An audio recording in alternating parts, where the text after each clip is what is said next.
Amigos de Estación Central, ya estamos a finales de este 2022. Hay que hacer evaluaciones en diferentes aspectos que hacen a la economía, a la salud, a la educación, todo aquello que tiene que ver con desarrollo en nuestro país. Hemos salido de una etapa dura de pandemia, de un tema que nos ha afectado bastante, no solamente económicamente, emocionalmente también. Pero hemos estado trabajando todo este año en la reactivación económica de nuestro país. ¿Cómo estaremos? Para mí es un gusto y un honor de verdad saludarlo, darle la bienvenida a La Paz también al licenciado Gary Rodríguez. Él es el gerente general del Instituto Boliviano de Comercio Exterior, para hablar con él precisamente, con quién mejor que hablar con él de estos temas de economía y de comercio exterior. Licenciado, qué gusto saludarlo, darle la bienvenida a La Paz para hablar de estos temas tan interesantes. Muchas gracias por la entrevista y mucho más por la bienvenida.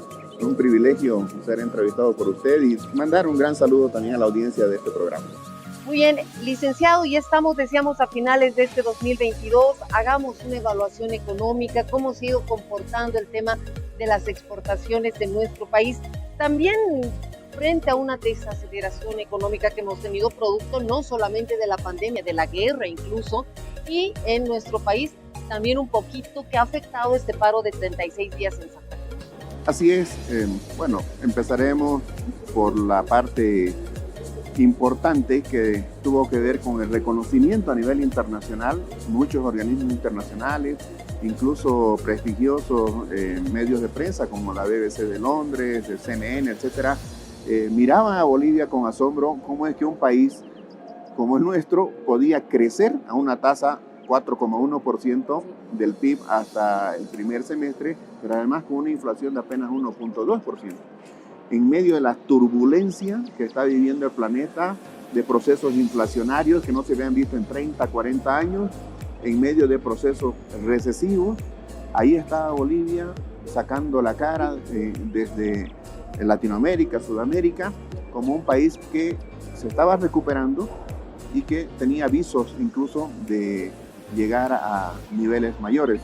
Como usted dice, nos ha perjudicado la guerra de Ucrania con Rusia, ha complicado el comercio internacional, nos ha complicado también la alta conflictividad que se ha dado en el país, pero pese a ello, estamos definitivamente mejor que muchos países.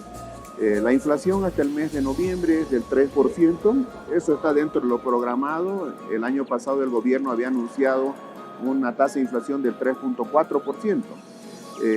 El crecimiento no vamos a llegar al 5,1% que se había programado, y hay que ver todavía, eso lo sabremos en el mes de junio del próximo año, cuánto afectó estos 36 días de paros, de cercos que hubo en Santa Cruz, pero hemos crecido, la inflación está controlada y algo muy positivo, el comercio exterior se está comportando de una manera que nos permite confirmar lo que habíamos dicho en junio, de registrar nuevos hitos históricos, sobre todo por el lado de las exportaciones. Ya hasta el mes de octubre, y esta es una primicia para ustedes, no lo hemos dicho antes, pero hasta octubre hemos superado el total de las exportaciones del año pasado del país. Y nos faltan 2 meses todavía. Creemos que con esos 2 meses, hasta finales de diciembre, podríamos estar superando el máximo nivel histórico que se logró en la época del auge, en el 2014, casi 13.000 millones. Hasta octubre vamos ya con 11.632 millones. Creemos que vamos a superar los 13.000 millones. Las importaciones también van a superar su registro histórico de entonces, pero lo importante es que las exportaciones están superando a las compras que hacemos desde el exterior, y eso, por ejemplo, hasta el mes de octubre nos ha dejado un superávit de 825 millones de dólares. Muy importante porque tiene que ver con la estabilidad macroeconómica, tiene que ver con la estabilidad de la moneda, del tipo de cambio, pero algo que a veces la gente no entiende. Dice, se escucha hablar de exportación en números. ¿Cómo le afecta eso al ciudadano de a pie? Más de lo que cree. Ya, claro. Ellos quieren dinero en su bolsillo. Claro, yo le preguntaría, por ejemplo, ¿qué pasaría si es que no exportáramos? ¿Qué pasaría si el dólar se fuera y costara 10? A eso provocaría inflación. Bueno, ¿qué impide que eso pase? Que exportemos. Por eso la consigna es exportar cada vez más, y ojalá con valor agregado, y ojalá que hagamos y repitamos ese trabajo que hicimos con el gobierno para abrir el mercado chino, por ejemplo, para las carnes. Es tan interesante comprobar que en el año 2018 no le vendíamos $1 a la China. Y sin embargo ahora le vendemos como $100 millones. Hasta el mes de octubre tenemos un nuevo récord en este producto. Con $120 millones en 10 meses hemos superado lo que habíamos exportado en todo el año pasado, que eran $102 millones. Y nos faltan 2 meses. Otro tanto está pasando con la soya y derivados. Aceites refinados, aceites crudos, tortas, harinas, lecitina. Hasta el mes de octubre, $2.000 millones. Un poquito más de 3 millones de toneladas hemos vendido al mundo. Y eso, ¿qué significa desde el punto de vista humano? 150.000 personas están trabajando en esa cadena productiva. Entonces, la exportación es algo virtuoso. Nos ayuda a crecer más, nos ayuda a generar más empleo, a traer divisas al país para financiar nuestras compras externas. La exportación en su rostro social es la gente que, a pesar que no se da cuenta, vive de la estabilidad de precios, no hay inflación, el tipo de cambio no sube gracias a que exportamos más que lo que importamos. Ahora, ¿qué es lo que nos hace falta, licenciado? ¿En qué medida está trabajando el Estado con la empresa privada? ¿Será una buena dupla? ¿Estarán trabajando en conjunto? ¿Qué nos hace falta? Si se puede mejorar con una relación más, de repente, más cercana. Yo siempre hago un parangón y digo que la relación entre un gobierno y la sociedad civil y a su interior los empresarios, micro, pequeños, medianos, grandes, debería ser como una relación matrimonial. Una relación de mutua confianza donde ambos de repente podemos tener diferentes pensamientos, pero si tenemos iguales objetivos, podemos. Se trabaja en el mismo camino. Exactamente, ¿no? Entonces, han pasado 2 años, no vamos a decir que tenemos las mejores relaciones, pero esperemos que haya un antes y un después de lo que el presidente dijo en Expo Cruz en septiembre pasado. Dijo, armemos una agenda conjunta para volver a ser un país ganador. ¿Pero se ha estado trabajando en eso, licenciado? Hubo una reunión con el Ministerio de la Presidencia y el Ministerio de Desarrollo Rural y Tierra con la dirigencia de la Cámara Agropecuaria del Oriente. Eso se dio, si no me equivoco, en octubre, donde ya se pusieron sobre la mesa algunas actividades, pero hay que darle continuidad, definitivamente. Pero no solo eso, digamos, es que la relación debería ser muy fluida. Porque los que están arriesgando, los que están invirtiendo, generando empleo, bienes, servicios para el mercado son empresarios, ¿no? El empresario es un boliviano más, es un ciudadano más. El agricultor, el ganadero, el prestador del servicio, el comerciante, el importador, el exportador, todos merecen una atención por parte de las autoridades, principalmente del Ejecutivo, para poder desarrollar mejor sus trabajos. Claro, y le digo esto porque de repente en este último tiempo, licenciado, que está viviendo gran parte del país una sequía fuerte, ANAPO y otras instituciones y organizaciones pedían apoyo al gobierno nacional, le pedían que deje de utilizar la biotecnología, pero ellos también se quejaban y decían, el tema de las conversaciones, el tema de generar una agenda y herramientas que nos puedan permitir esto va muy lento. Así es, mire, le voy a poner un ejemplo. Nosotros en el año 2008, juntamente con CAINCO, produjimos un estudio de 400 páginas que hicimos llegar al gobierno de entonces. Se llamaba Biocombustibles Sostenibles en Bolivia. Lamentablemente el gobierno tenía muy malos asesores que dijeron no hay que producir biocombustibles. 10 años después, el señor presidente Evo Morales promulgó la ley de aditivos vegetales para que se permita a la agroindustria sucroalcoholera producir bioetanol, ¿no? Este año el contrato con Yacimientos es de 160 millones de litros de bioetanol para mezclar con la gasolina y con eso importar menos gasolina. Bioetanol para reemplazar la gasolina. Ahora, ¿qué pasa con el biodiesel? El gobierno se ha embarcado en 3 inversiones, ¿no? 2 pequeñas plantas, creo que de $45 millones cada una, y una planta ya mucho más moderna, de más de $300 millones. Y la pregunta es, ¿y por qué no alentar para que eso haga el sector privado? ¿Por qué no darle, por ejemplo, incentivos para que hayan plantaciones, pero extensivas, en lugares donde no se va a tumbar un solo árbol, donde hay barbecho, para generar cultivos de materias primas energéticas que son más eficientes, como por ejemplo palmas, ¿no? O sea, palmeras, etcétera, para sacar ese aceite y con eso biocombustible y sustituir la importación de diésel, que este año, por ejemplo, hasta el mes de octubre ya nos ha significado una erogación de 2.000 millones de dólares. Ahí hay un gran potencial de producción. La subvención probablemente no baje, pero ¿qué vamos a hacer? ¿Qué es mejor? ¿Gastarnos 2.000 millones de dólares para comprarle a los árabes, a los rusos, a Estados Unidos, a los argentinos, a los chilenos, o comprarle a los bolivianos? Y que todo ese dinero se quede acá. Entonces, ¿qué hacemos? La subvención puede bajar algo, pero además la estamos transformando en un incentivo en pro de un producto nacional. Diversificamos la matriz energética, tenemos un combustible que es más amigable con el medio ambiente, energía verde, bueno, a favor de que el cambio climático disminuya en su intensidad. Es virtuoso desde todo punto de vista. Ahí en el caso del biodiesel nosotros creemos que hay un gran espacio para inversión, pero se exige repetir esta experiencia que ha tenido el gobierno con la agroindustria sucroalcoholera, con el bioetanol, en este caso con la agroindustria aceitera o con nuevas inversiones en el sector privado. Cuando hablamos de economía, licenciado, y queremos hacerle una pregunta a usted que sabe tanto del tema, y hablando de las subvenciones precisamente, subvención de los combustibles, incluso de algunos alimentos, de la energía y demás, ¿cuánto puede soportar nuestra economía estas subvenciones? El Fondo Monetario Internacional hace algunos meses sacó un informe y decía que más de un tercio del déficit fiscal estaba a cargo del Banco Central de Bolivia, ejerciendo mucha presión sobre las reservas internacionales netas. ¿Cuánto puede soportar la economía del país con las subvenciones? Bien. Hay dos camisas de fuerza para la economía boliviana. Una se llama subvención a los combustibles. Los combustibles no pueden subir de precio.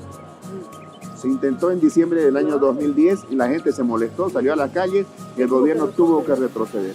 Por lo tanto, el precio de 3.74 para creo que la gasolina y 3.72 para el diésel, o al revés, es un dato, es como el aire, es como el clima, no lo podemos influir, ¿ya? Pero ¿qué podemos hacer? Transformar esa debilidad en una fortaleza para nosotros con producto nacional, sustituyendo, ¿ok? La otra camisa de fuerza se llama tipo de cambio. No puede subir el dólar porque va a ocasionar inflación. Entonces, ¿qué tenemos que hacer para eso? Exportar más. No hay otra posibilidad, o importar menos. ¿Cuánto más se puede mantener este subsidio y esta situación de contener el tipo de cambio? Va a depender de las políticas públicas. Por eso nosotros hemos venido insistiendo durante tanto tiempo en combinar 4 políticas: una política de promoción selectiva de exportaciones, una política de sustitución competitiva de importaciones, una política de combate público-privado al contrabando y una política de revalorización del producto nacional. Rescatar el mercado interno para el producto nacional, que es bueno, que tiene buena calidad.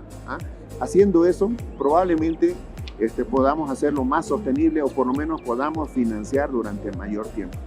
Es lógico que si vamos a seguir dependiendo de las compras externas, en algún momento eso puede llegar a un punto de conflicto. Ahora, mientras el gobierno se pueda seguir endeudando, va a poder seguir financiando aquello, pero no es la idea, ¿verdad? No es la idea. El Fondo Monetario va por lo duro y podría recomendar sincerar el precio de los combustibles. Es imposible, no es políticamente viable. Entonces, frente a ello, ¿qué hay que hacer? Convertir una debilidad en una fortaleza y, en este caso, alentar una producción nacional para sustituir lo importado y por lo menos nacionalizar, si se quiere, de alguna forma, esta situación, favoreciendo a la economía del país, generando efectos multiplicadores en tema de impuestos, en tema de empleo y en tema de ahorro de divisas. Ahora, licenciado, hablando de exportaciones, ¿y a qué nos falta? ¿Cuáles son las proyecciones para el 2023? Estamos cerrando bien, decíamos, estamos cerrando incluso con cifras récords que ya se habían anunciado a mitad del año, pero que ya se hicieron realidad incluso antes de tiempo, antes de cerrar este año. Ya nos dio la noticia el licenciado Darío Rodríguez, pero ¿cuáles son nuestras proyecciones para el próximo año y qué nos falta?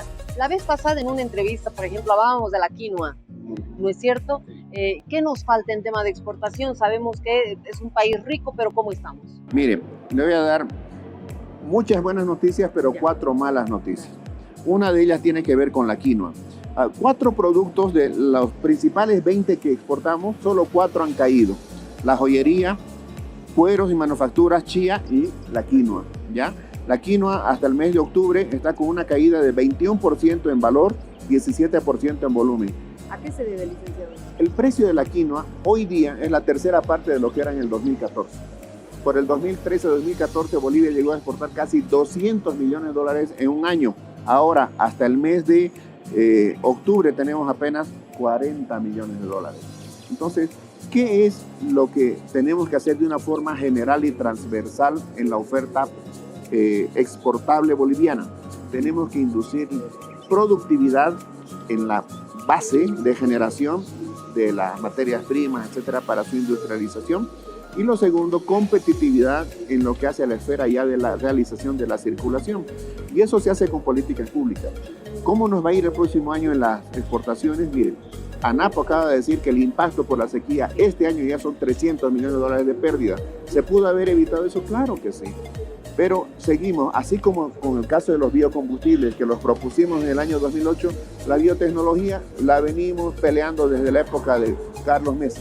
Carlos Mesa aprobó un único evento y de ahí para adelante los gobiernos no están atendiendo esta necesidad, que no es un capricho, es ni más ni menos que la ciencia y la tecnología al servicio del hombre para, así como nos hemos vacunado nosotros contra el COVID y a nuestros hijos para que no se mueran cuando se enfermen, nuestras semillas estén vacunadas, entre comillas, para tolerar la sequía, para aguantar el ataque de las hierbas, de las plagas, de los hongos, y con eso se desarrollen con normalidad, que sean más productivos, más rendidores los cultivos. ¿Cómo nos va a ir el próximo año? Una reflexión. Hoy día estamos cosechando el fruto de las decisiones pasadas. ¿Cómo nos va a ir el próximo año y más adelante? Va a depender de las decisiones que tomemos hoy día. Bueno, y en esos temas también seguramente tiene que ver todo lo que se ha ido tratando estos días del presupuesto general de Estado, que tiene que ver con todo eso de productividad, de desarrollo, de obras y todo eso. Claro, hay mucha polémica sobre el uso de los recursos y el destino de los recursos. Ahí, por ejemplo, solo en el caso de los combustibles estamos hablando de más de 1.000 millones de dólares creo que son 1.100 millones de dólares para subvención, para todo lo que es el sector de hidrocarburos. Pero estamos hablando también de gastarnos como 1.200 millones de dólares en pagar intereses por la deuda y 900 millones para devolver la deuda. Pero, ¿por qué no pensamos que ese déficit, por ejemplo, fiscal de 7,5%, que es el 10º déficit continuo desde el año 2014, tratar de disminuir formalizando más la economía? Ampliando la base de contribuyentes, no aumentando la presión sobre un núcleo pequeño. ¿Por qué no podemos pensar de que los ingresos del Estado puedan aumentar por una mayor actividad económica? ¿Qué se necesita para eso? Un trabajo conjunto. Hoy día estaba reunido con los medios y les decía de que enfrentar un escenario como el 2023 dantesco, el Fondo Monetario Internacional, el economista senior de ese organismo, hace un mes y medio atrás, sentenció que lo peor está por venir para el próximo año. Y si vamos a tener un escenario plagado de inflación, de recesiones, de estanflación, de devaluaciones generalizadas, incluso problemas sociales que devienen de esto, ¿cómo nos va a encontrar ese escenario de crisis divididos? Lo mínimo que deberíamos es estar unidos, primero al interior de la sociedad civil y luego gobernantes y gobernados. Los gobernantes también son bolivianos, también son ciudadanos bolivianos y la sociedad civil de igual forma. Entonces, ¿qué tenemos que hacer? Voy a recoger otra de las palabras del presidente en Expo Cruz, armar una agenda conjunta. Nosotros habíamos propuesto hace 5 años un gran pacto social productivo. Si lo hiciéramos, este país se reiría del mundo, verdaderamente. Podríamos crecer como nunca. Ante un riesgo casi ya inminente de una recesión económica mundial el año 2023, licenciado,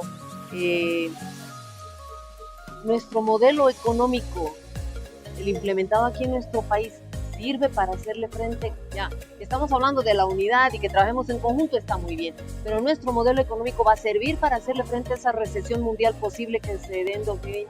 A ver, el modelo económico, social, productivo y comunitario, así se llama, permite la actuación no solamente del Estado, también de la actividad cooperativa, empresarial y comunitaria. Espacio hay para todos. El tema aquí es que coordinemos acciones. Porque si el Estado va a querer hacerlo todo, no va a ser suficiente. Tampoco el sector privado por sí solo puede hacerlo todo, pero lo que tenemos que hacer es coordinar e incorporar a los otros estamentos productivos. ¿Para qué? Para que en esa unidad de objetivo, no de repente de ideología, pero sí de objetivo. ¿Cuál puede ser el objetivo? Desarrollar. ¿Cuál puede ser la meta? Crecer al 7%. ¿Cómo lo hacemos? Con más inversión. ¿Qué necesita para invertir más? Eso es lo que tiene que preguntar el gobierno a los agentes privados. No desconfiar de la inversión extranjera. La China ha llegado a ser en tan poco tiempo, desde 1978, cuando Deng Xiaoping generó la reforma económica, en tan poco tiempo es la segunda potencia económica mundial, la primera exportadora de manufacturas, es uno de los principales importadores en el mundo y ahora exportadores de capital y tecnología. Han sacado más de 500 millones de personas de la pobreza y ahora ellos mismos son productores de conocimiento. Eso es lo que nosotros tenemos que aprender, eso se llama pragmatismo, no ideologizar el tratamiento de los problemas económicos, no partidizar, politizar el tratamiento de situaciones que se deben resolver con pragmatismo, hablando abiertamente en función de qué, de un objetivo común y de un enemigo como un enemigo interno, la pobreza. El sector agroproductivo en Santa Cruz se reunió con representantes de los órganos legislativos, ejecutivos, en un encuentro, se llamó Encuentro Agroindustrial, Más Inversión, Más Empleo, julio del año 2013. Y planteamos el acople de la Agenda del Bicentenario 2025 con la Agenda Agroproductiva para triplicar la producción de alimentos que era 15 millones de toneladas hasta 45 millones. Y resulta que se empezaron a suceder avasallamientos y ya eran 117 predios avasallados por gente que decía que no tenía tierra y que quería producir. Pero nosotros no nos tragamos ese cuento, porque sabemos que esto obedecía a una organización, una mafia, ¿no?, que maneja a esta gente pobre, les paga, les hace violentar, ¿no es cierto?, en su ingreso a los predios en producción, queman cultivos, destrozan cultivos, maquinaria, etc. Entonces, ¿qué hace el gobierno en el año 2013? Como ve que no hay la posibilidad de seguir invirtiendo y para llegar a esa meta, hace una investigación con el Ministerio de Gobierno y se descubre, pues, que había tráfico de tierra. Ese es el tema.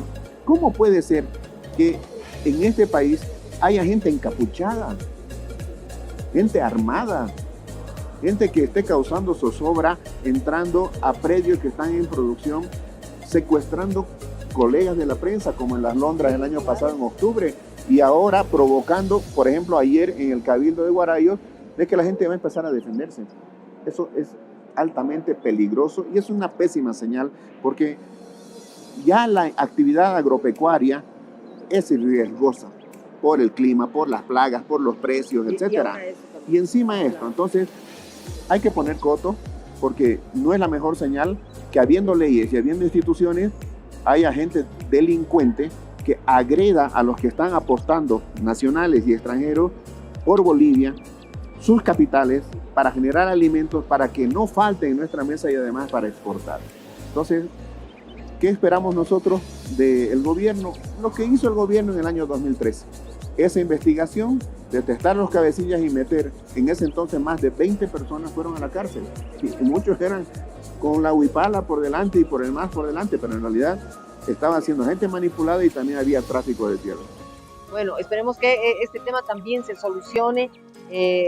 Ojalá sea cerrando este año y comencemos un nuevo año con nuevas metas, con nuevos objetivos, tratando de mirar hacia adelante, como decía el licenciado Gary Rodríguez, unidos, juntos, con un mismo camino y con un solo objetivo. Ha sido un gusto de verdad tenerlo con nosotros, licenciado Gary Rodríguez, siempre es bueno. Felices fiestas a usted, a su familia y a través suyo a todos nuestros hermanos allá en Santa Cruz. Hasta una próxima oportunidad. Gracias. Muchísimas gracias por la entrevista y de igual forma todo lo mejor para su familia, para Bolivia, nuestra gran familia, ¿no? Que el Señor los guarde, que el Señor los bendiga, el Señor nos prospere y no perdamos la fe. Yo un día voy a ver a esa Bolivia digna y soberana con la que todos soñamos. Una Bolivia digna, productiva, exportadora y soberana. Así lo vamos a hacer. Gracias. Gracias. Amigos, En Estación Central, el licenciado Gary Rodríguez, gerente general del Instituto Boliviano de Comercio Exterior. Nosotros, en un momento, ya retornamos.